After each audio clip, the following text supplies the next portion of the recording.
Guys, good morning. Nako i-share ninyo ba? Kani para rin sa mga LDR relationship ha.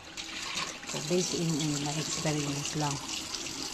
So kayo guys kung ang inyong relationship dugay na, especially kung LDR, ngano magkapulanay naman mo.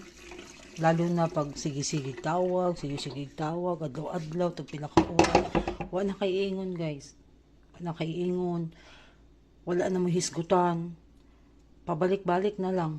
Kabalo mo guys, sa ako ang ginahimo dati, gina-off na kong wifi na mo. Tapos pag manawag siya, balik, pag i-on ako, nagsinumbagay na ako ang chat, nga na di ko makontak. Dagang kay kagwason, walay kuryente, bagyo, ulan, bisag unsa na lang akong i-reason out.